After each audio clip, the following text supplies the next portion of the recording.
زمانے میں ظاہر ہے آپ کی کوریج اور ظاہر ہے وہ بڑا ایک پرآشوب دور تھا.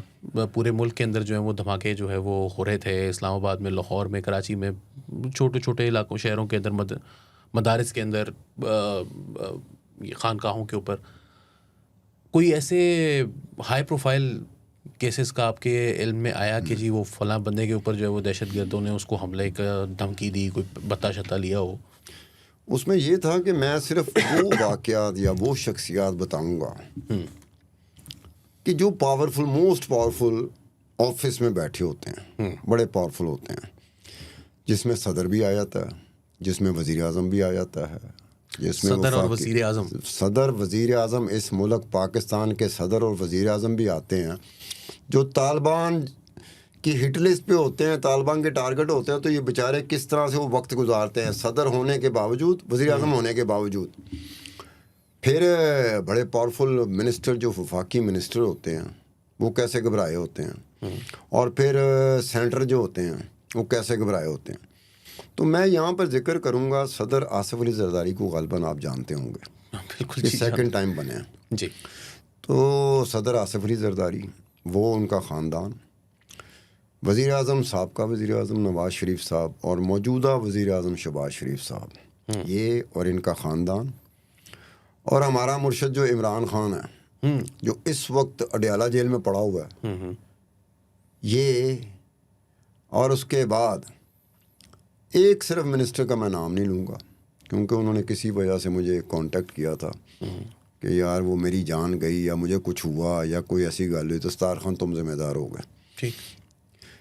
2 سینیٹر ان کو بھی خطرات تھے ان کی طرف سے کہ خطرات یہ ریویل نہیں ہونا چاہیے, باقاعدہ فون کر کے کیا کہ پیسے کڈو نہیں تھے فارغ.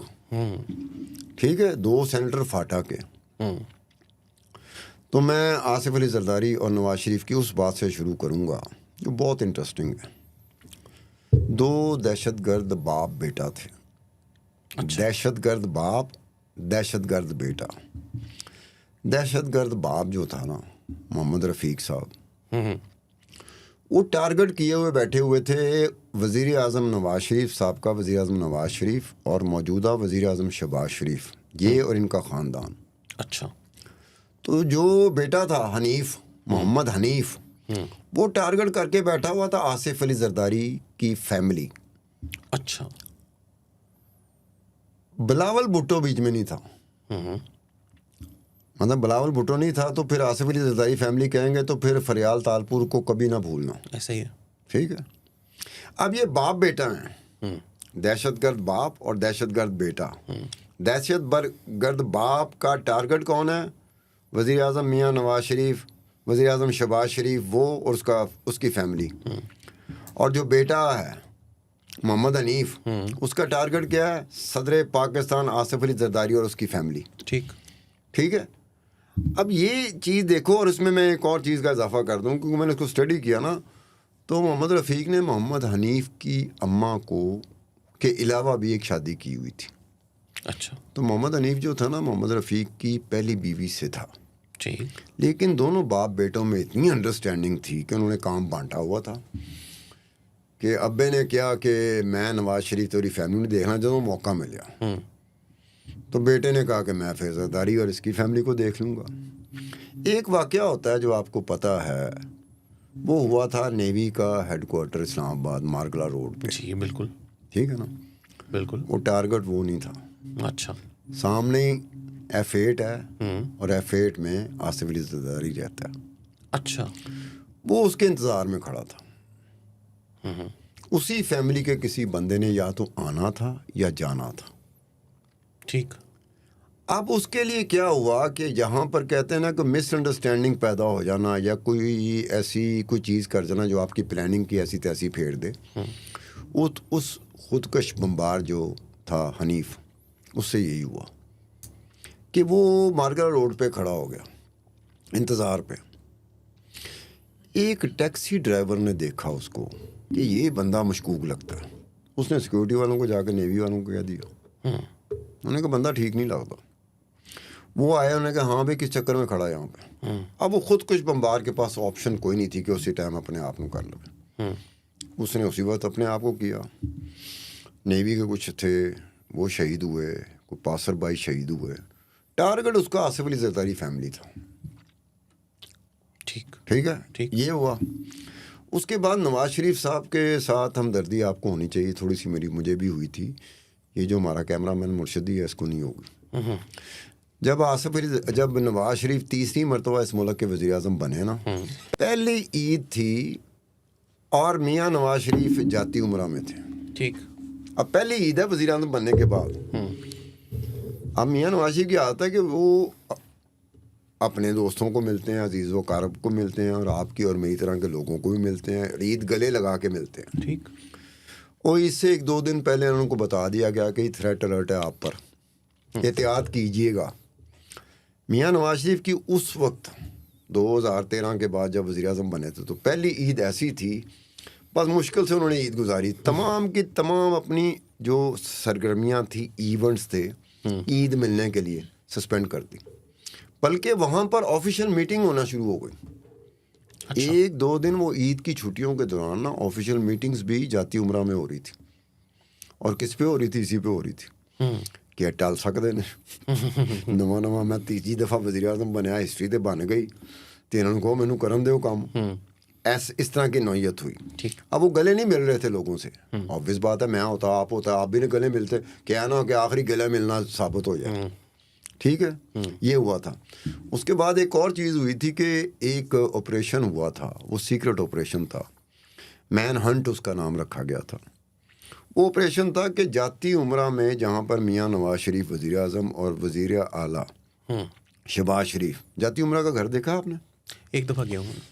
آپ ایک دفعہ گئے ہیں. میرے پاس جتنی ڈیٹیل جاتی عمرہ کی ہے نا, میرے خیال پاکستان میں کوئی جرنلسٹ ایسا نہیں ہوگا, باریکیوں سے کیڑی اٹ لگی, کس انچ پہ کتنے پیسے خرچ ہوئے, میرے پاس ڈیٹیل پڑی ہوئی. ٹھیک, وہ جاتی عمرہ کے بارے میں جو آپریشن مین ہنٹ ہوا تھا, سیکرٹ آپریشن تھا, اس کے بعد جو رپورٹ مرتب ہوئی تھی اور جو میاں نواز شریف کو بھی دکھائی گئی تھی, اس میں یہ کہا گیا تھا کہ آپ سیف نہیں ہو جاتی عمرہ میں.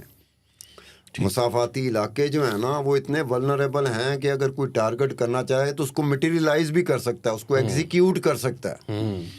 اب اس میں یہ پوائنٹ بن گیا تھا کہ اگر میں نے یہ بات لیک ہو گئی کہ میں نے جاتی عمرہ کیوں چھوڑا, تو بڑی بےزتی والی گل ہے.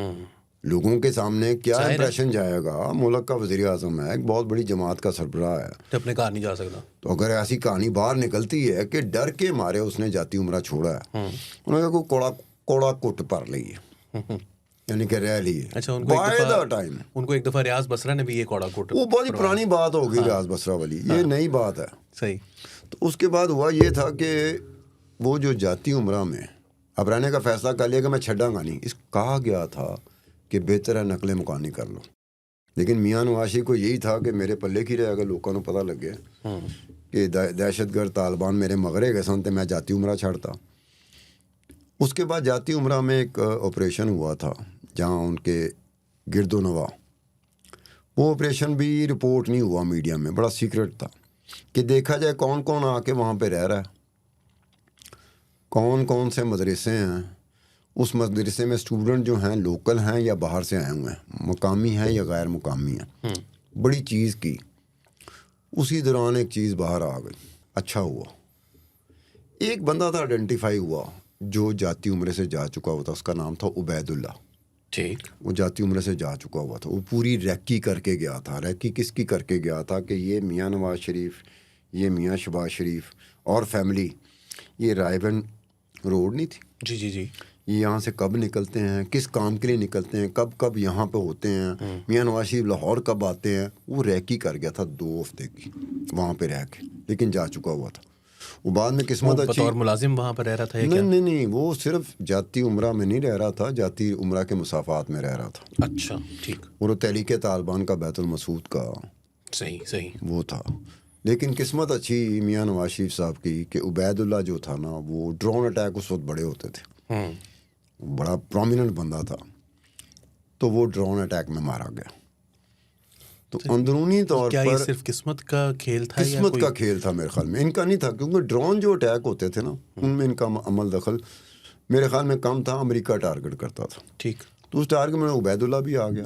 یہ الگ بات ہے کہ ہو سکتا ہے کہ میاں نواز شریف نے اور میاں شہباز شریف نے شکرانے کا نوافل ادا کیے ہوں کہ شکر ہے یا مانے ہوئے ہوں تو اللہ تعالیٰ نے اس کو ڈرون میں مروا دیا ہو.